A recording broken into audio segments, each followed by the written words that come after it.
Queridos, com muita alegria quero saudá-los com a paz do Senhor. Eu quero ler o texto.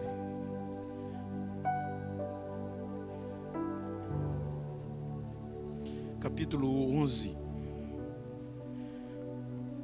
do livro dos Atos dos Apóstolos. Tem um texto que eu quero ler.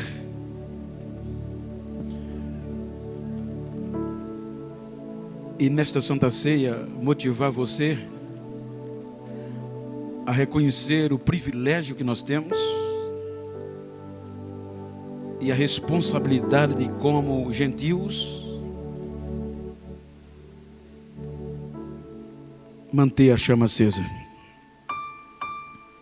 Capítulo 11 de Atos, versículo 19. Versículo 19 e 20 diz: eu estou usando a versão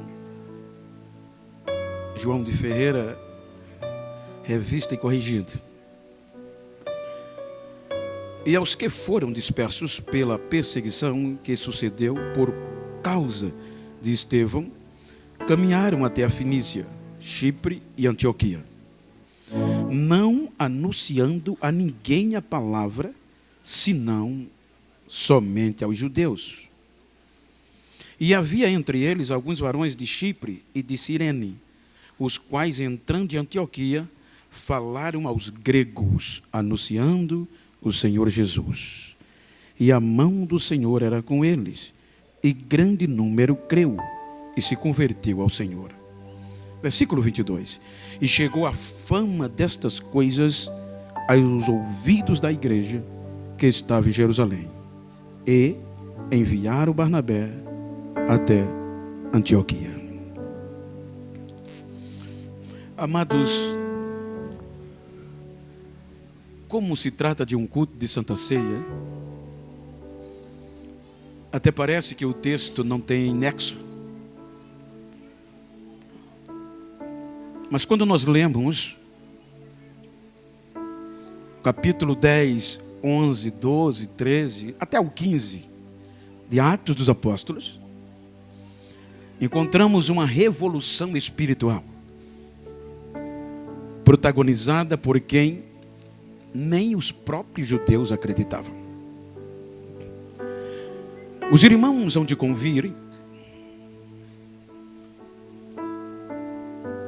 que Cristo veio para Israel. O objetivo principal, restaurar os seus. Até porque quando Jesus entra no cenário,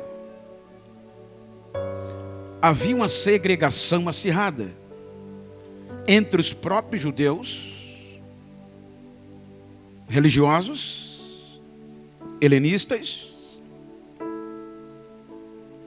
sobretudo samaritanos.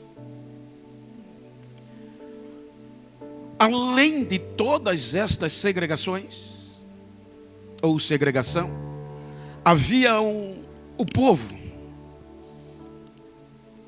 que pela religião do judaísmo era massacrado, ou melhor, nem considerado era, chamado pagãos, chamados gentios.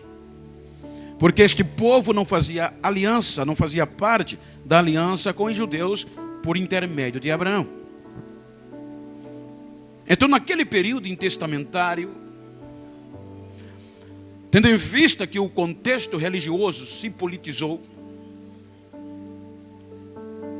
e agora já não era Deus mais o alvo principal, mas o bem-estar, sobretudo na cúpula que regia a lei.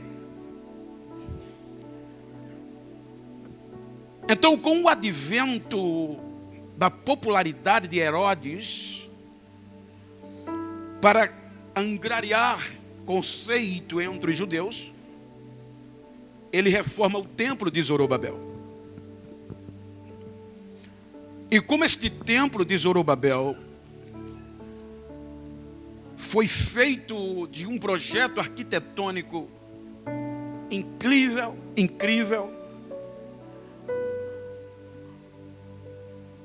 Então agora o glamour, a potencialização política e religiosa se uniram e foi piorando as coisas no contexto espiritual. Porque a Bíblia diz, e a história,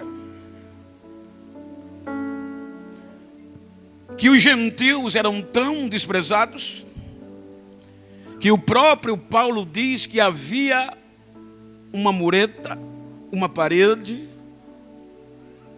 em uma parte do templo. Por exemplo,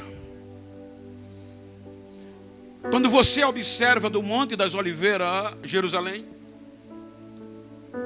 a primeira coisa que você vê é o templo, ou a base aonde ele era construído por Herodes. É como você pegar uma melancia e planar metade de uma melancia, de canto a canto. Foi o que ele fez no Monte Sião para fazer o templo. Então, mesmo sem o templo hoje, só a plataforma já te chama a atenção pela coragem e a ousadia que ele teve. Mas com tudo isso ele montou, ele fez primeiro o pátio das mulheres, o pátio dos homens, o pátio dos sacerdotes. Então, antes do pátio das mulheres judeus, tinha uma placa proibitiva: gentios não passam daqui.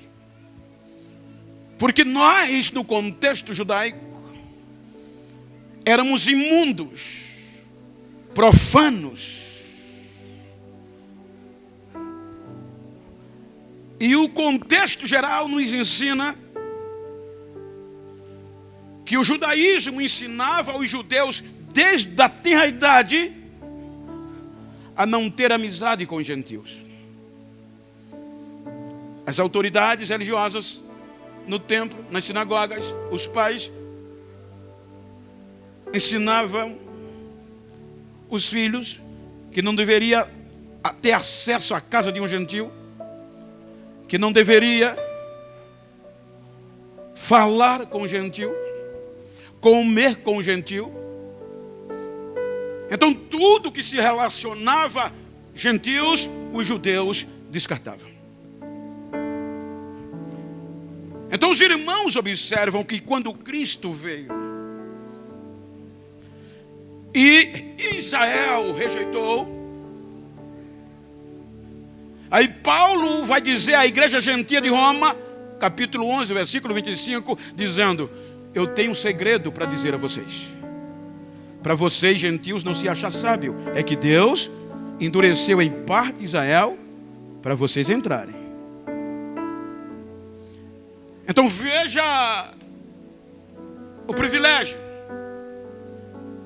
Os irmãos hão de convir que quando Jesus foi rejeitado, ele mesmo, pelo contexto religioso e legal, a mulher sírio-fenícia era uma gentia. E ela foi os cacos, as cinzas, no ápice da crise, a sua filha querida, moribunda, doente, à beira da morte, nas mãos dos demônios. Agora veja como a influência disto era sério. Jesus. Vamos olhar na ótica humana. Jesus, me atende. Jesus, olha para mim. Jesus, a minha filha vai morrer. E Jesus não para. Os discípulos vão a ele e dizem: Senhor, atende essa... Já está importunando. Olha a resposta. Vamos olhar o lado sério da coisa. Eu não fui enviado a não ser as ovelhas perdidas da casa de Israel. E não para. Continua. E ela, o segredo estava na persistência. Ela não desiste. Aí veja quando ele para a resposta. Mulher, veja, se um pastor da gente diz isso para a gente, a primeira coisa a gente fazer é mudar de igreja, pedir a carta. Mulher, não é lícito tirar dos filhos, olha a diferença, e lançar os cachorrinhos. Aí ela quebra aqui. Veja que ela não quer ser filha. Ela diz simplesmente, Senhor, ser cachorrinho, mas comer da migalha já é alguma coisa.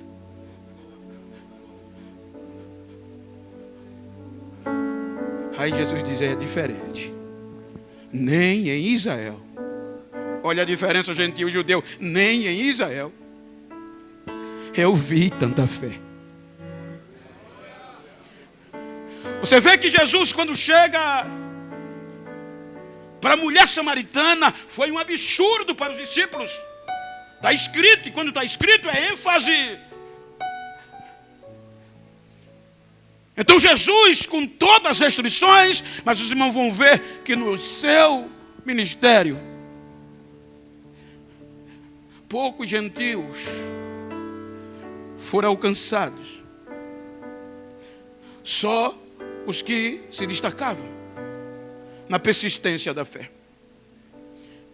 Porque ele veio para um objetivo, os judeus. Está escrito. Jesus passa 3 anos e meio com aqueles 12 discípulos. E como foi lido aqui esta noite, devocionalmente falando, 100% das suas mensagens estava baseada no amor. E não só a sua mensagem, mas a lei também estava baseada no amor. Amar o Senhor, teu Deus, e ao próximo como a ti mesmo. Então ele pautou todo o seu ministério nisso. 3 anos e meio. E você observe, Jesus ensinava. Ele não pregava para os discípulos, exceto no sermão para todos. Mas em particular, ensinava. Então agora os judeus vão matá-lo, como fizeram com todos com quanto Deus enviou. Agora os judeus afugentam os seus discípulos. O enraizar prevalece. Jesus é crucificado.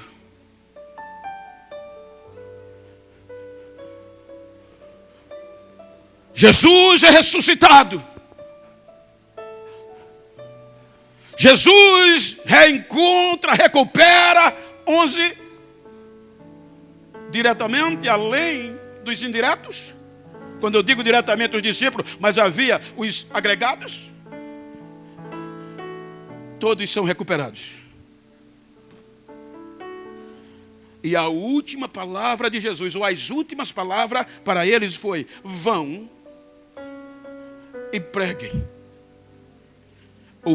este evangelho a toda a criatura, a todas as criaturas. Veja que Jesus vai dizer, para quebrar o protocolo: Jerusalém,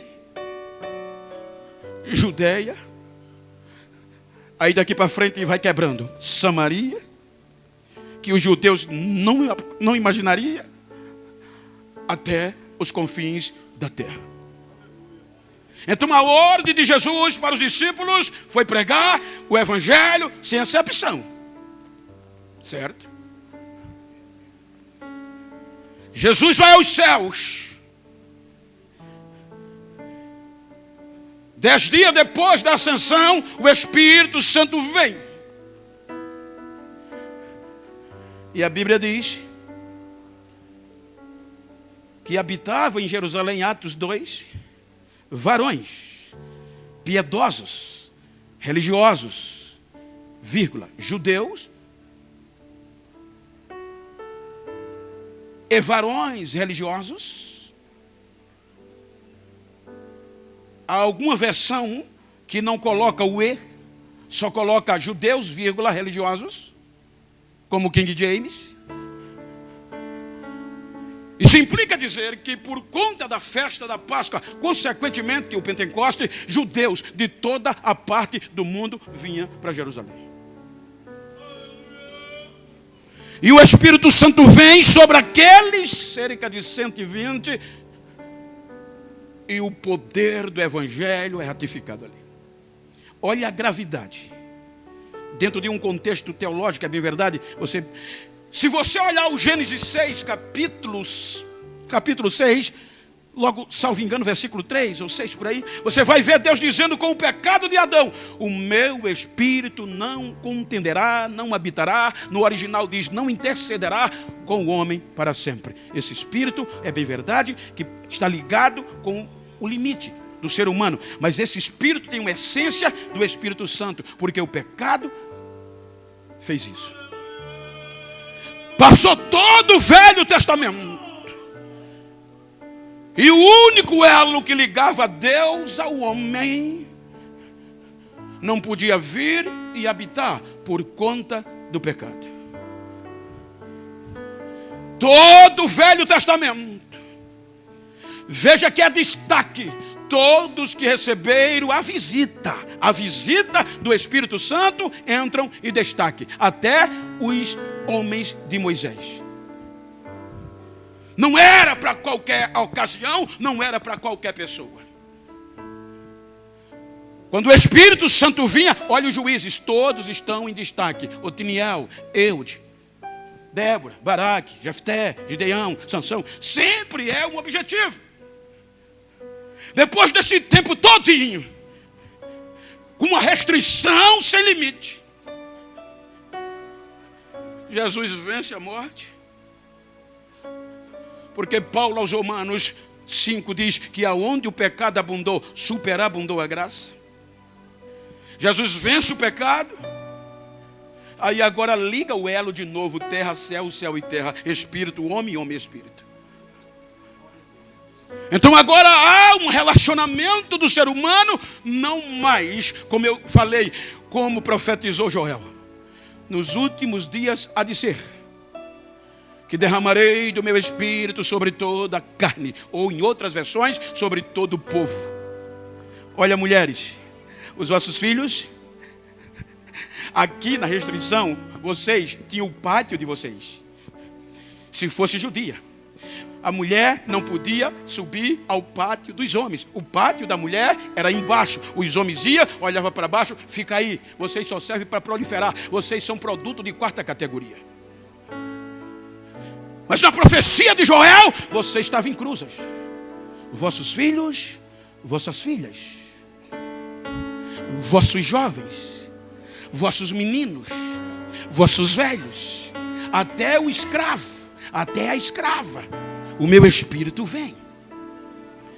Então quando o espírito desce, impactou.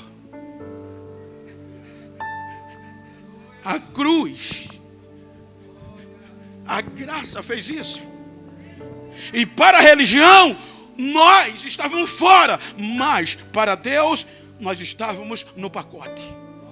Olha para quem está ao teu lado e diga: Deus colocou você nesse pacote espiritual. Aí o que é que acontece? Veja que Pedro vai pregar. Recém-reconciliado. Há 40 dias atrás estava desviado, afastado. Jesus reconcilia ele.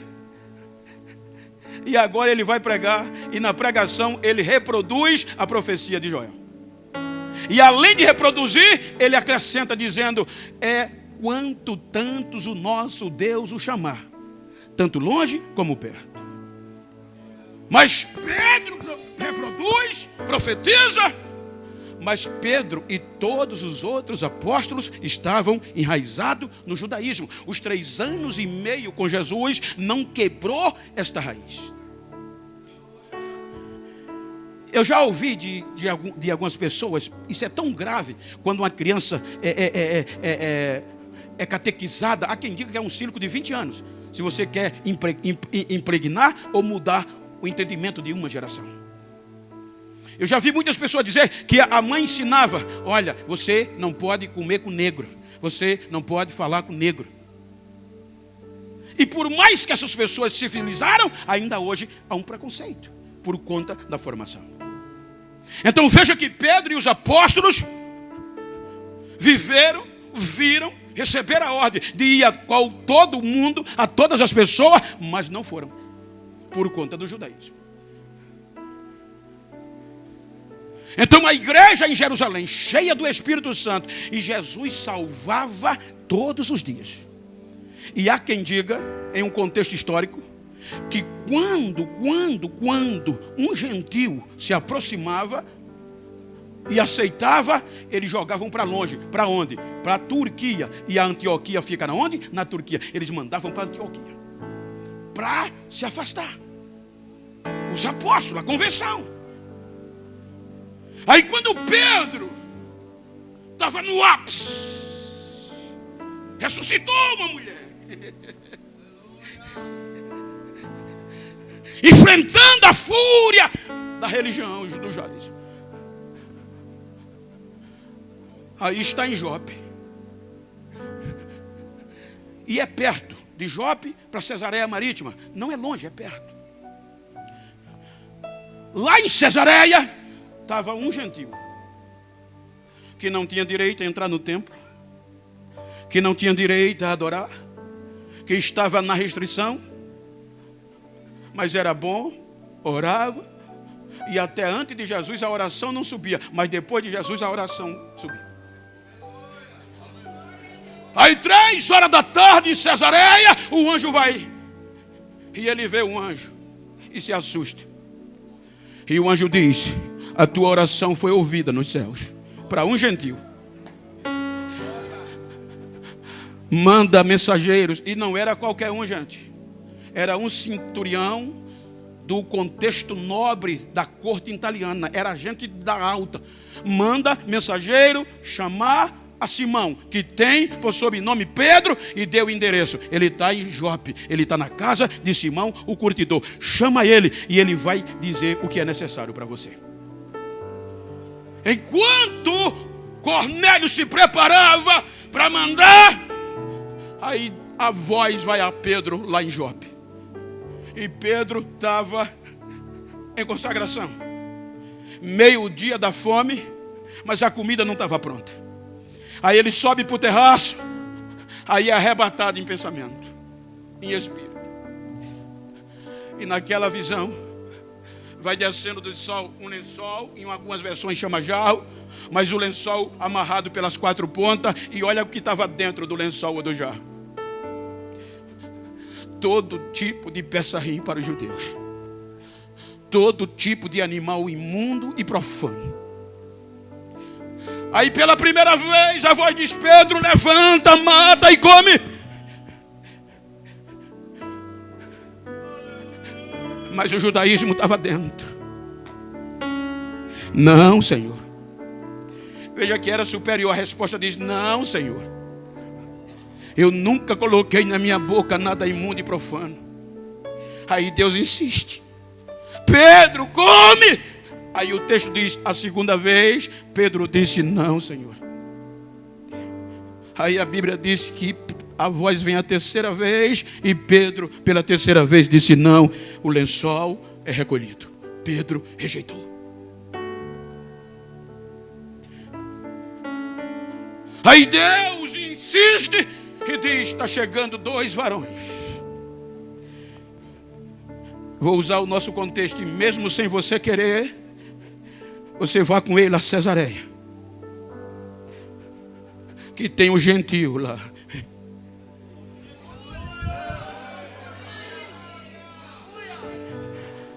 Pedro convida alguns irmãos judeus e partem com os homens para Cesareia. Quando ele chega em Cesareia, primeira coisa que ele pergunta: Cornélio, por que mandasse me chamar? Conta o motivo. Aí ele diz: estava eu orando e tive uma visão, Pedro. Um anjo me apareceu e me deu ordem para que eu mandasse te buscar, que tu tinha alguma coisa para me dizer a mim e o meu povo. E todos estamos aqui, ansiosos, prontos para ouvir tudo quanto por Deus te é mandado. Olha a resposta de Pedro. Você sabe, Cornélio, que a nossa lei, olha, a nossa lei não permite entrar na casa de gentio e nem falar com vocês. Mas foi Deus que me mandou. Ele foi porque foi Deus, gente. Foi Deus que me mandou. E ele começou a falar de Jesus. Nem ele esperava o que a pregação ia fazer. Ele estava pregando uma mensagem para cumprir a tabela. Mas enquanto ele pregava, o Espírito Santo, que tinha descido só para judeus, agora pelo poder da graça e do sangue, enche Cornélio, enche a casa de Cornélio, enche os amigos de Cornélio. E os irmãos que foram com Pedro ficaram sem palavra. E Pedro gritava: agora eu sei que Deus não faz acepção de pessoas.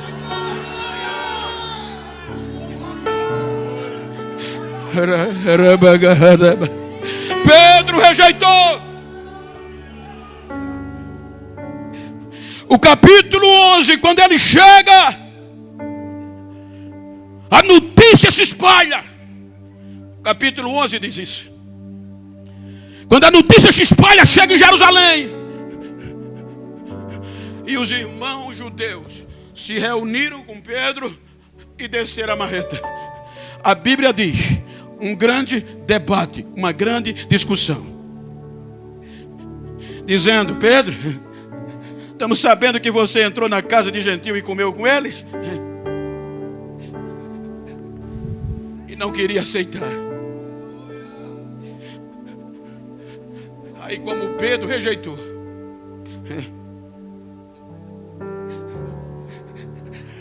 aí Jesus vai a Paulo. O que Pedro rejeitou, Jesus vai dizer a Paulo: agora é com você. Você agora é um vaso escolhido para levar a minha mensagem aos gentios. Olha como ele investiu na gente.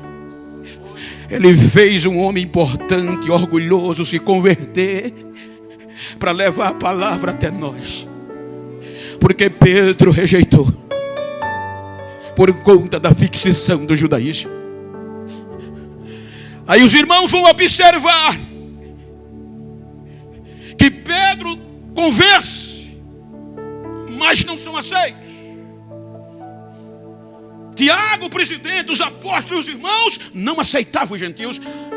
Querem ser crente? Querem. Tem que cumprir a lei, tem que circuncidar. Porque o evangelho que a convenção prega é da circuncisão. É preciso cumprir a lei de Moisés. Aí olha o que a Bíblia diz na sequência. O texto que a gente lê diz que vem a perseguição de Tiago, de Estevão. E por conta da perseguição de Estevão, alguns irmãos desceram para Fenícia, para Chipre e para Antioquia. Olha, irmãos, crentes, falavam de Jesus só para judeus. Não queria nem se aproximar dos gentios. Mas a Bíblia diz que alguns sirineus, parente do neguinho lá que carregou a cruz. Pastor Zé Neco dizia que se fosse por ele todo preto era crente, né, pastor? Senhor Jesus gosta desse povo, ele dizia. Aí este grupo de libertinos, sirineu, de Chipre, agora resolve pregar os gentios que a Bíblia chama de gregos. E não é que deu certo? Sabe quem sacudiu o maior avivamento da história, que foi na igreja de Antioquia? Os gentios. A Bíblia diz que este grupo de gentio conseguiu, a gente leu, muita gente se convertia e a mão de Deus era com ele. E o que aconteceu? O fogo pegou em Antioquia. A sequência do texto diz que a notícia, o avivamento foi tão grande em Antioquia que chegou a notícia na convenção em Jerusalém. Aí foi B.O. Quando a notícia chegou em Jerusalém, Está escrito na continuação. Os gentios estão pegando fogo. Jesus está salvando, batizando. A cidade está virada de perna para o ar. Antioquia da Síria provocou uma reunião. Está escrito, nós lemos. Disseram, e agora, o que é que a gente faz? O fogo está caindo, ninguém pode discutir. O que é que a gente faz? Vamos mandar um pastor para lá. E a Bíblia diz que Barnabé era bom, cheio do Espírito e de fé. Nomearam na hora. Barnabé, você vai ser o presidente, vai ser o pastor lá de Antioquia. E a Bíblia diz que quando Barnabé chega lá, viu o estrondo, o poder, e viu que era bom. Disse, eita, o negócio aqui é mais do que eu pensava. Era bom, cheio do Espírito, cheio de fé, mas não era bom de oratória. Era rico, foi rico, fazendeiro, era bom de contabilidade. Aí quando ele viu, a Bíblia diz que ele reuniu os irmãos e disse, firme, não vamos desistir, é Deus que está fazendo. Aí a sequência diz, o que é que ele faz? Ele diz, agora eu vou para Tarso. Eu vou procurar Paulo. Esse negócio ele entende. Ele viu fogo descer do céu, gente. Ele viu fogo descer do céu. Aí Barnabé diz, eu vou procurar Saulo. E vai para Tarso. Veja que a Bíblia diz que ele procurou e só procura, só acha, ele achou. Achando, só acha quem procura. Quando ele encontra Saulo, eu vou conjecturar, ele diz, ai, graças a Deus que eu te encontrei. Eu vim te buscar para ser meu vice-pastor. Cidade de Antioquia está pegando fogo. E você é o caba certo para pregar.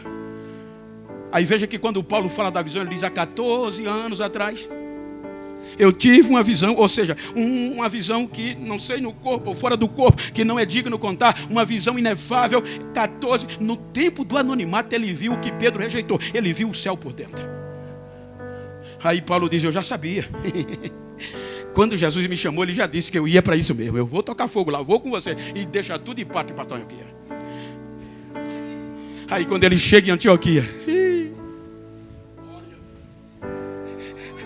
só chamada faz isso, gente. Já pensou o pastor pregar um negócio aqui, você pregar outro lá? A Bíblia diz que um ano inteiro Paulo pregava. E o que era que ele pregava? O evangelho da incircuncisão. Ele dizia, precisa circuncidar não. O evangelho que Cristo mandou pregar para vocês é o evangelho da graça, da fé. Para ser cheio de Deus, não precisa cumprir a lei. Enquanto a convenção pregava a circuncisão, ele pregava a incircuncisão. E a Bíblia diz que esta notícia chegou na convenção. O que é que a convenção faz? O que é que os nossos irmãos Tiago e Pedro faz? Reúne um grupo de irmãos e diz, vão lá. Não deixa ele saber que vocês são crentes não. Vão para os cultos e vejam o que é que ele está pregando. Aí ele diz, alguns falsos irmãos intrometia no meio da gente para ver o que a gente fazia e pregava e levava para Jerusalém.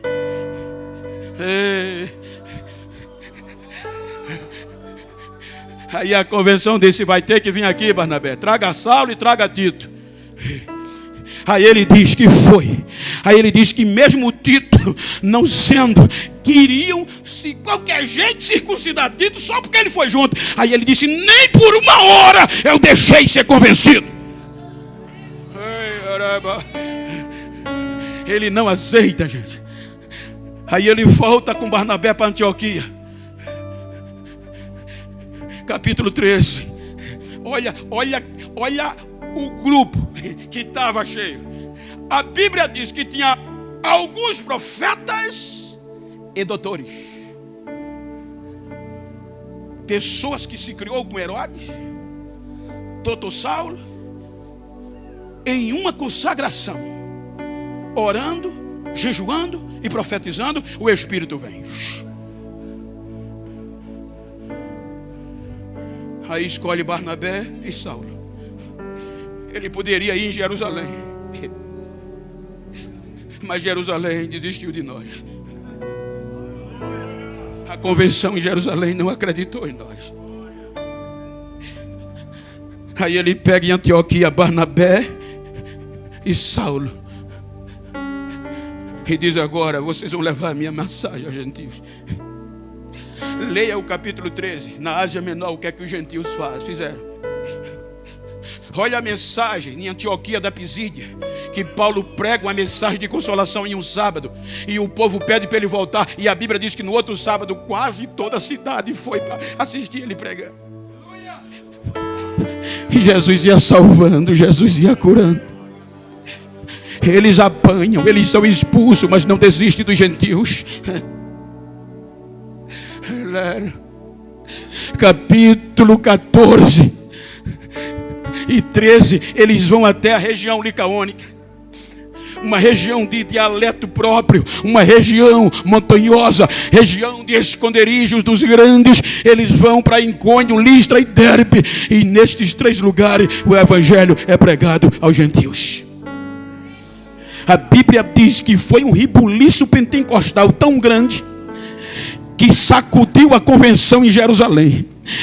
Em Jerusalém chegava a notícia: olha, por onde eles estão passando, Jesus está batizando, Jesus está salvando, Jesus está curando, o Espírito está caindo.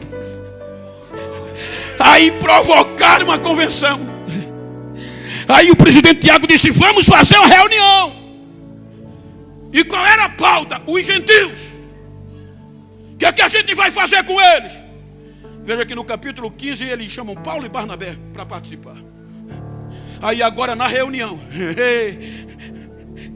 estão as autoridades religiosas, Tiago e os outros, Pedro, Paulo e Barnabé. Você está entendendo agora porque Pedro é repreendido por Paulo lá em Antioquia, quando ele foi visitar? Como o judaísmo era forte. Mas agora na convenção era tudo ou nada, porque eles diziam que os judeus, os gentios, tinham que cumprir a lei.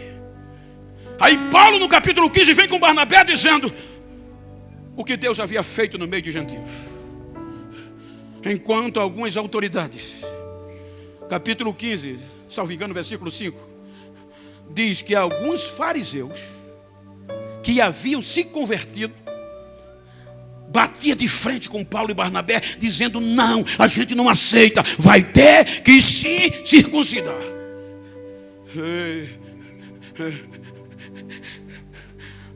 O problema é os fariseus convertidos, ou mal convertidos, bateram de frente para a gente não entrar, gente.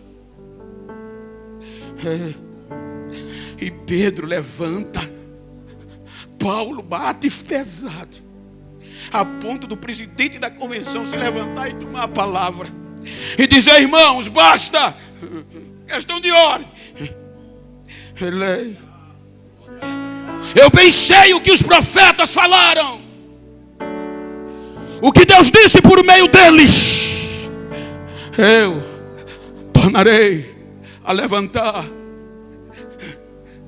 a tenda caída de Davi. E quando eu levantar, todos, até os gentios, eu restaurarei a tenda, ou o templo, ou caído da casa de Davi. E quando a restauração veio, os gentios já estavam no pacote. Aí quando Tiago fala isso, o martelo é batido. Aí Tiago diz: pronto, está decidido. Voltem por onde vocês pregaram e digam aos gentios que não precisa cumprir a lei de Moisés. Se afaste do sufocado, se afaste do sangue e da prostituição, e podem pegar fogo. Agora o cadastro deles estão aqui, agora eles são aceitos. Olha depois do capítulo 15 quem é que protagoniza. Olha depois do capítulo. Olha os primeiros séculos da igreja, que não foram gentios que suportaram. Olha no 5º século, que se não foram gentios que espalharam esse fogo. Olha daí para frente, olha no século 17, século 18, século 16. Se não era gentio que protagonizava o valor da ceia e do avivamento. Porque eu estou querendo falar no valor do sangue e da cruz. As maiores mensagens É Paulo que prega para gentios. Efésios, vocês estavam mortos, vivendo no mundo pelas concupiscências de vocês, sem Deus, sem paz, sem vida, sem aliança com Israel. Mas pela graça vocês foram salvos por meio da fé. Vocês não mereciam, não é pela obra, mas é pela graça. Aí ele diz: agora, depois, pela cruz, a contenda foi derrubada, a parede, aquela parede foi derrubada, o véu foi rasgado, e agora não há mais diferença entre judeu e entre gentio, entre grego e entre judeu, porque dos dois a cruz fez um, dos dois a cruz fez um, dos dois a cruz fez um.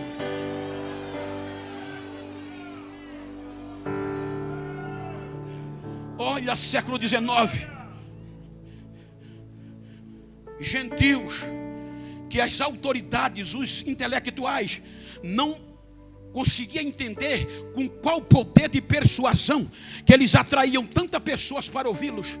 E sabe o que era que eles diziam? Primeiro eu toco fogo em mim e depois eu vou incendiar os outros, pelo sangue e pela cruz. Olha os maiores avivamentos, se não forem gentios que protagonizaram. Olha no Antigo Testamento, você encontra poucas mulheres em destaques. Agora olha no Novo Testamento. Eu ando todos os dias, gente, por aí, mas 80, 90% da igreja é mulher. Então olha para esse crente que está do teu lado, diga: chegou o século 21. Diga: agora é nós, é a nossa vez.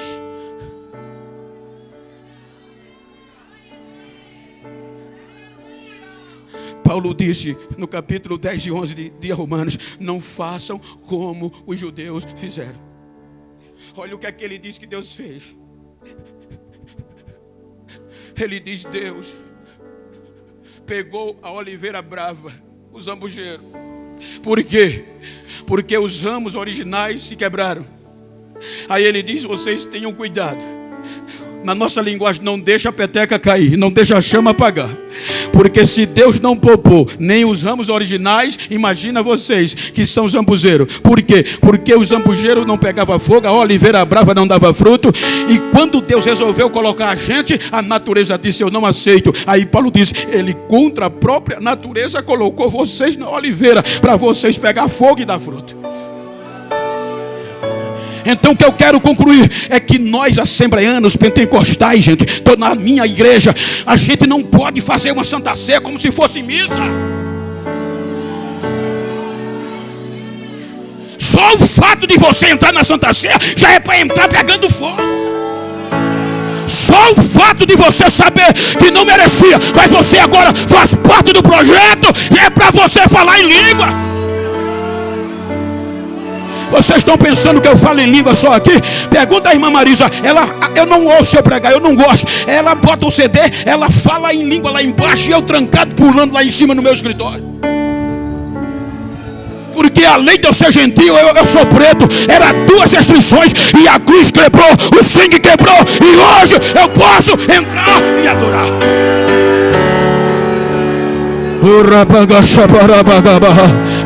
Olha para quem está ao teu lado: tu vai terminar essa Santa Ceia frio como chegou? Depois de saber tudo isso, tu não vai dar um glória a Deus, tu não vai dar um aleluia? E olha que eu não digo isso não, mas hoje eu estou sentindo, vai ter que pegar fogo. Olha aqui, ó. Olha ali, ó. Para onde você se virar tem mulher. Você já ouviu falar da Igreja Assembleia de Deus na Coreia do Sul? David Yong-Soo. Pouco depois David morreu.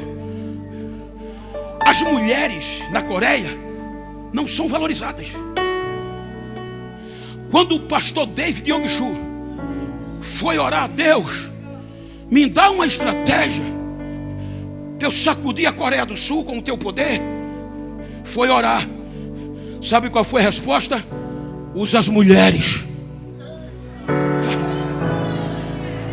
Ele disse: não, senhor, a mulher aqui não tem vez. Aí Jesus diz: de onde eu nasci? Ele disse: de uma mulher. Quem me amamentou? Uma mulher. Quem me ensinou a dar os primeiros passos? Uma mulher. Quem estava ao pé da cruz quando todos os discípulos foram embora? As mulheres. Quem primeiro eu apareci quando eu ressuscitei e pregou a minha palavra? A mulher. Aí Jesus disse: então dá certo, vai na Coreia do Sul hoje, é 24 horas o fogo pegando. Então tem mulher aqui? Tem. Olha para essa mulher que está ao teu lado e diga: vamos sacudir esse negócio aqui hoje.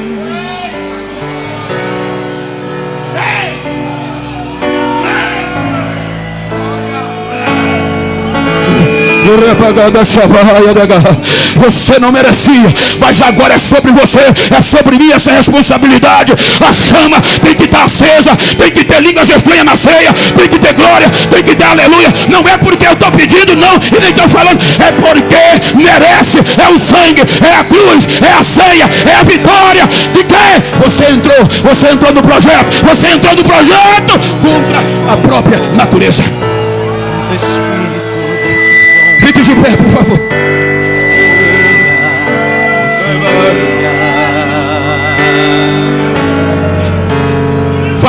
Vai. Espírito, desce como fogo. Vai. Santo Espírito, Provoca. Você não merecia. Não aceite ser crente frio. Não aceite ser crente light. Não aceite ser crente light. Deixa eu ouvir o barulho de línguas estranhas. Deixa. Desce como fogo. É Santa Ceia. Nem pregar precisava. Dizem que banda é fria, mas a banda de Rio Largo pega fogo também. Santo Espírito, desce como fogo. Desce. Transforma essa Santa Ceia em Pentecostes. Desce.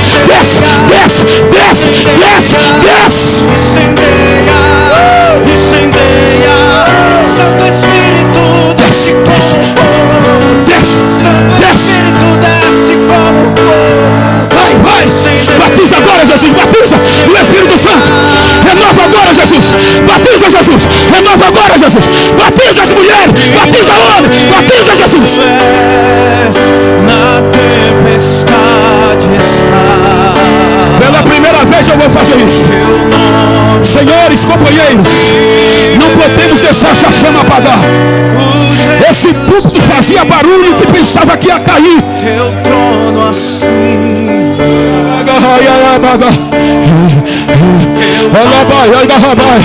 E o Pentecostes verdadeiro não é para pregar chave de carro nem de casa, é pregar a palavra.